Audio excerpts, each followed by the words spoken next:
Hey folks, I recently put a post up on Facebook, and I've discussed this in the past that really ruffled some feathers, and it's about filters, specifically UV filters, and why I think they're generally an absolute waste of time and money.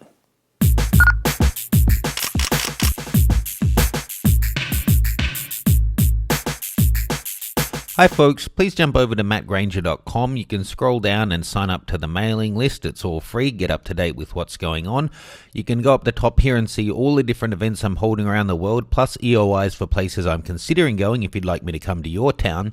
And check out the video series, all of my different complete download series for your entertainment.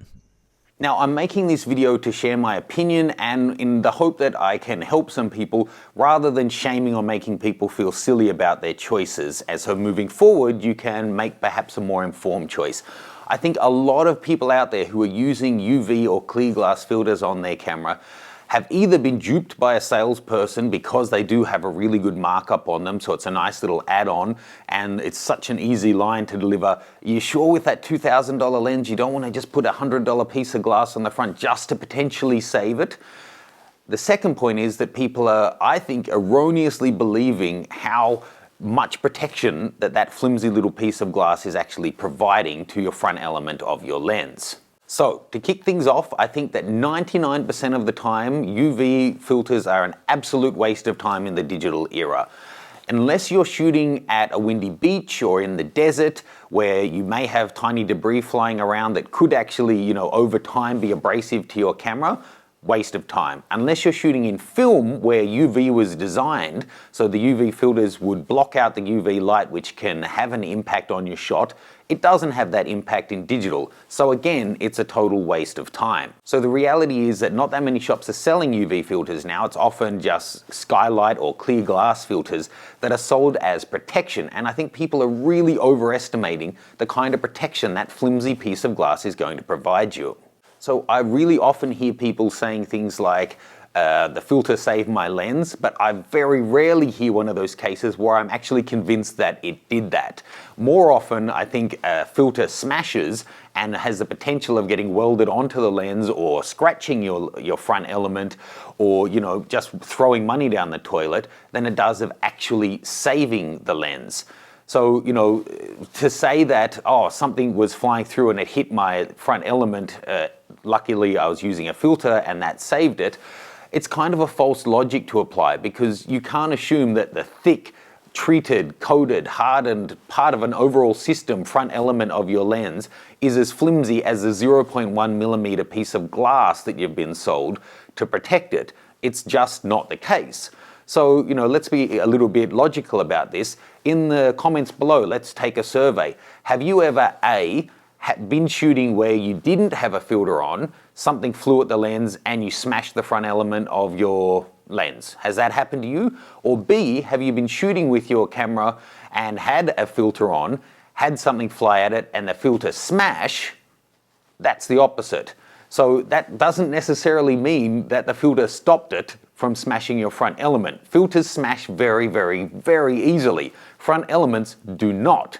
Now, the most important thing here, why, if you want to buy a $100, $50, $20, $200 insurance policy that I personally think is meaningless, go for it.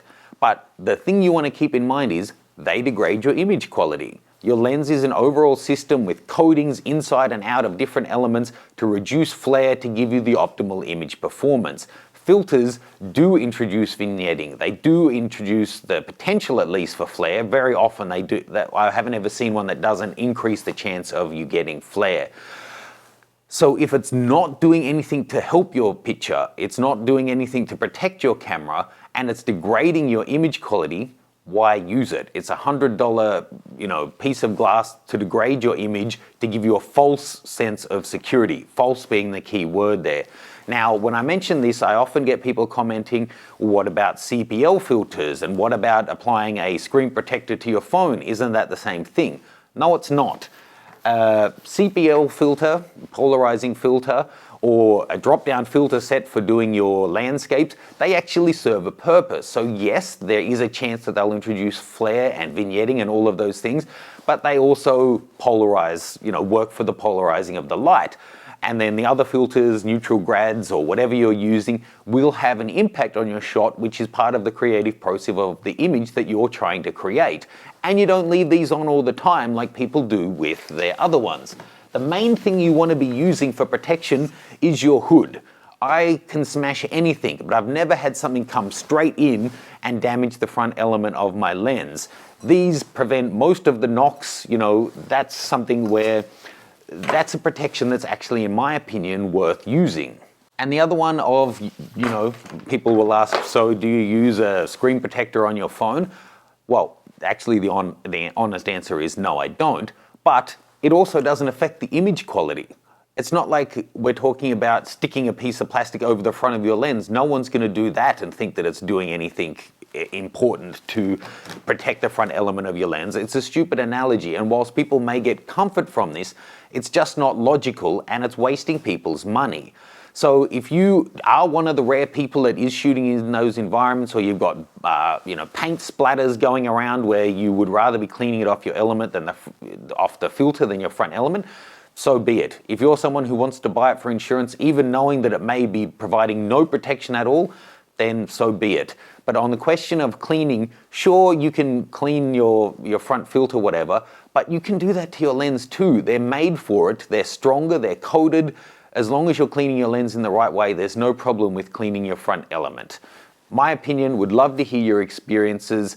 I'm sharing this not to shame people, just to hopefully save you a couple of $100 that you can then invest into some useful equipment. So when you're buying your future lenses, maybe instead of buying 3 different UV filters for your different lenses, you can buy one good CPL that'll actually do some benefit for you. Love to hear your thoughts. Thanks. I'll see you soon.